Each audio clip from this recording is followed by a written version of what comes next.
Good morning, South Amboy Elementary School. It is Monday, May 22nd. I'm Mrs. Masella, and this is Mindful Monday, and I cannot believe it's almost the end of May, my friends. I really feel like it was not that long ago I was making my first Mindful Monday for this school year. And in a few short weeks, we're going to be out for the summertime. We only have a couple Mindful Mondays left. Can't believe it. So this week we get to do cooling breath, which is another one of my favorites. Sigh breath is my #1 favorite, but cooling breath is probably #2. And remember, we talked about the reason a cooling breath is so helpful is not only are you doing the breath to help you relax, but that cool air that you're sucking in helps to cool down your body. And if you're like me, sometimes when you get stressed out or upset, your body temperature goes up. You feel warmer, sometimes even hot, and your face gets red. That means your body temperature is going up. So that's why a cooling breath is a really good one if you're feeling frustrated or angry or just really upset for some reason. So we're going to do 3 or 4 cooling breaths. Remember that you're going to be comfortable, feet flat on the floor, and with the cooling breath, you leave your mouth open on the inhale, and you're inhaling through your mouth this time, not your nose. And as you suck that air in, it's cool inside. We hold it for just a second, and then you exhale, you breathe all that air out. I've been with a lot of classes lately for testing. So we've been doing some breaths before testing starts. And I noticed some of my friends are doing their breath too quickly. When you inhale, when you breathe in, you want to try to breathe in as deeply as you can. You hold it for a second or two, and then you breathe out slowly as much as you can. So if you do this, that's not a deep breath. It's a breath, but you're not going to get as much out of it as if you breathe in all the way as much as you possibly can, hold it for a second, and then your exhale should take 3 to 5 seconds. Okay. So just try to be aware of that this week when you are doing your breaths. Okay. So cooling breath looks like this.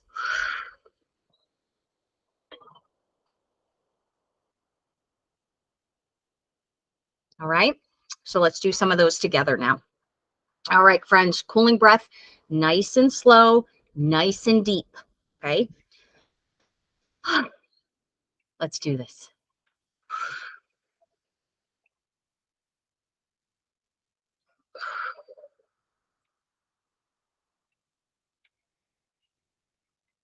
Good. See if you can breathe in a little bit deeper and breathe out a little bit longer on this one.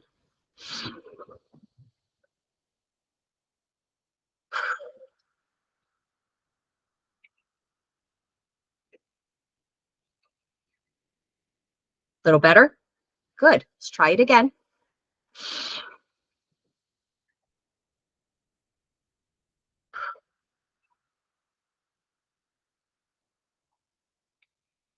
How many of you noticed Mrs. Masella's mistakes? Did you notice? You noticed? Yeah, I totally didn't do a cooling breath. I was breathing in through my nose on that one. Okay, let's focus. Miss Masella is not focused enough. All right, another cooling breath.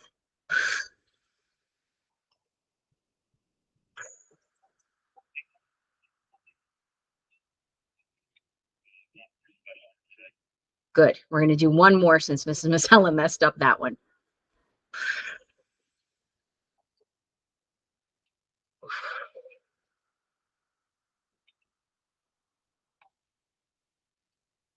Good. I'm wondering how many of you have gotten into the habit of closing your eyes the way I do. It really does help me get more focused and pay more attention to my breath and help my body relax more, because when I don't have things to look at, it's easier for my brain to focus in and think about being calm and peaceful. So our message this week is something that I hope you already know about yourself, but just in case, we're going to remind ourselves this week. And the message is, I am skilled at all sorts of things. So the word skill, what does that mean? What is a skill? Anybody know? Yeah. Yeah, you got it. A skill is something we know how to do, something we can accomplish, something that we are able to be successful with, a skill that we have. So when you say that someone is skilled, that means that they know how to do a particular thing. And for a lot of the things that we are skilled with or skilled at, it's because we had to learn how to do it and how to practice it. Some skills come naturally. Some of you are natural musicians. You just had a musical talent that you're practicing to get better and better, but you just had one right off the bat.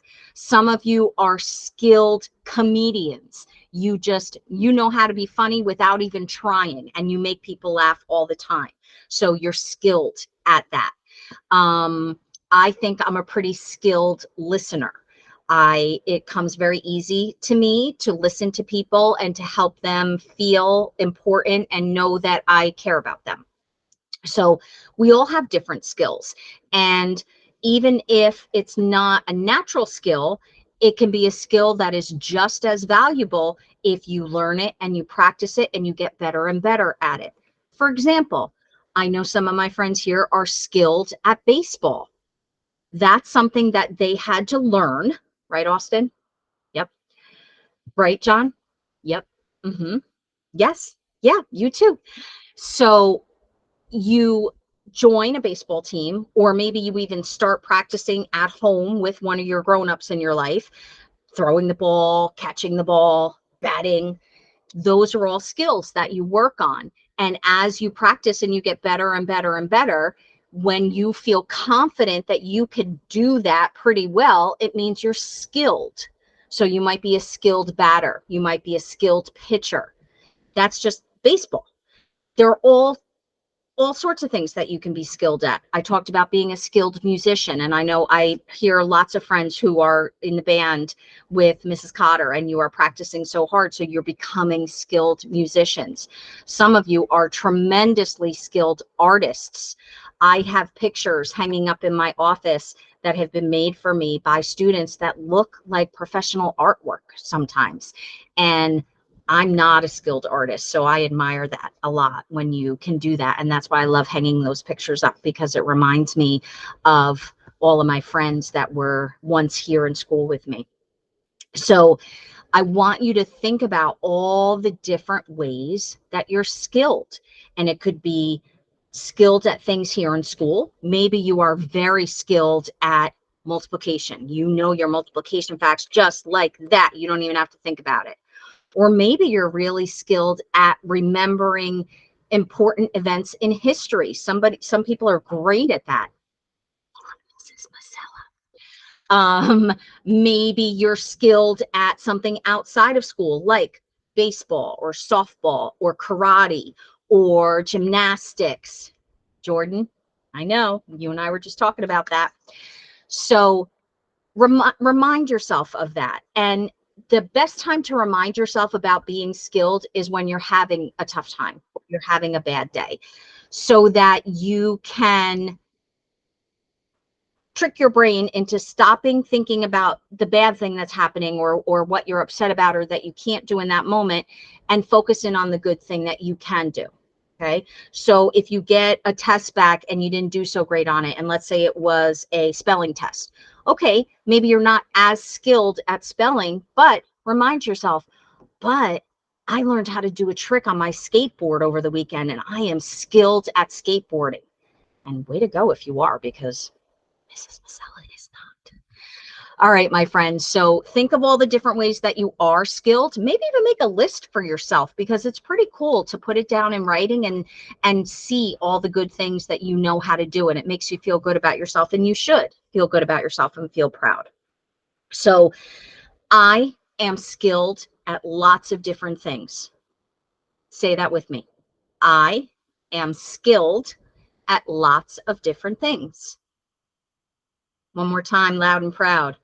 I am skilled at lots of different things. And you certainly are. And every one of those things that you're skilled at is important. And thank goodness for you and your skills. We are so lucky to have you. my friends, I hope you have a wonderful week. I will see you next Monday. Bye, everybody.